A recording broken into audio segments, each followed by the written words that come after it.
pixel art has never been so good. After a few years where we all thought pixels were going to be a thing of the past, in the last few years, we have been getting pixel art games that are genuine works of art.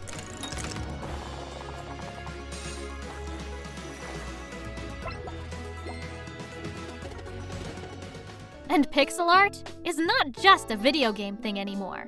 You can find it on fashion runways, on TV, and other places. But what is it that kicked off this pixel art renaissance? And why did it disappear in the first place?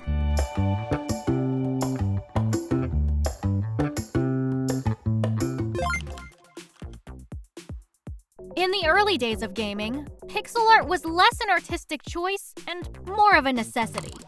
During the 70s and 80s, gaming consoles were less powerful than a modern graphing calculator.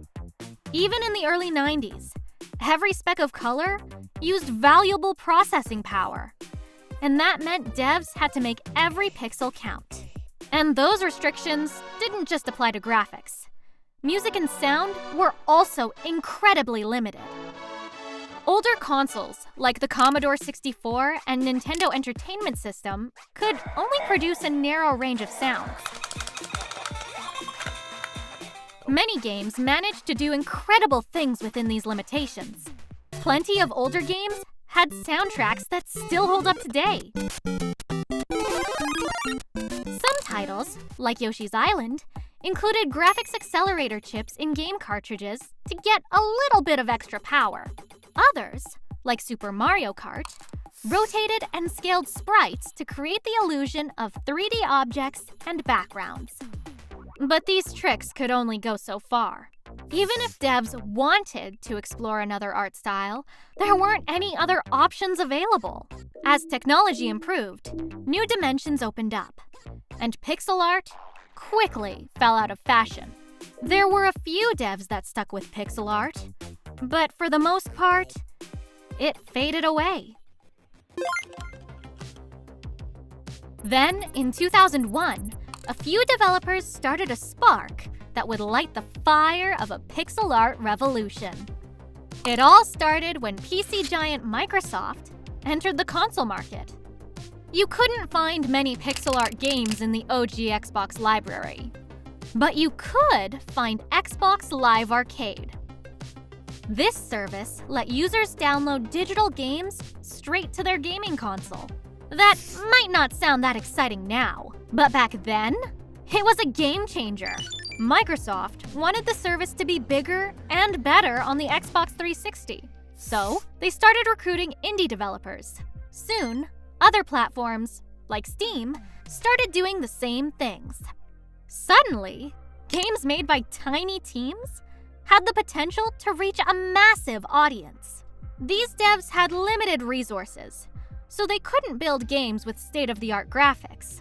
But they could make some incredible-looking pixel art.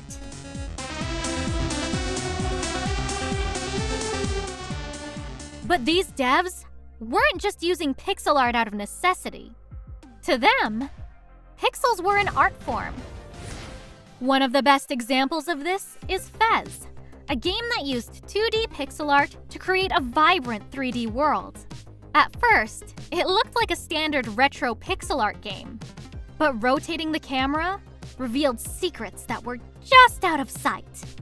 Games like Fez helped show the world the true potential of pixel art. For a long time, pixel art was seen as dated or old-fashioned, but devs were ready to prove that this art style belonged in the 21st century.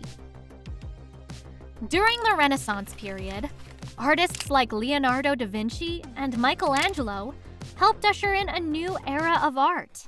Indie devs basically did the same thing, but for pixel art. That might sound a little over the top, but pixels have been a part of the art world for a very long time.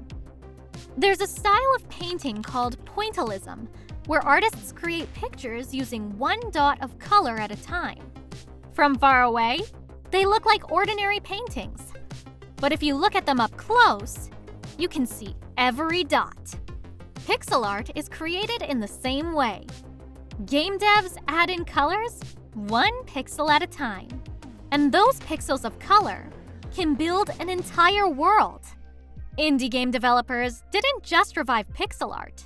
They helped bring a classic painting technique into the modern age. Indie devs may have started the pixel art fire, but once it was lit, it spread quickly. Old pixel art games weren't just being rendered by limited hardware. They were being displayed on low-resolution TV sets and monitors. But now, we've left the 8-bit era behind and entered a high-bit era. Pixel art games are rendered in high definition, and as a result, they look better than ever. But the rise of pixel art isn't just about aesthetics.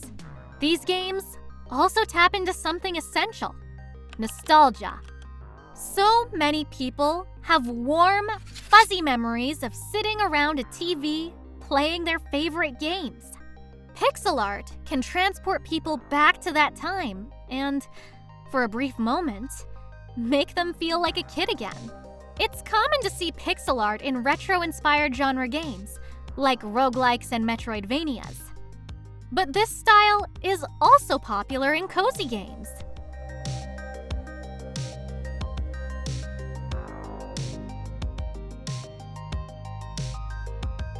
Even the most modern pixel art games invoke feelings of the past. Using pixel art is a way to call back to old-school games, while still doing something new. And while pixel art is still a favorite of indie developers, major studios are developing and publishing pixel art games of their own. From Ubisoft to Square Enix, even Netflix is getting in on the pixel art craze. And pixels aren't just showing up in video games.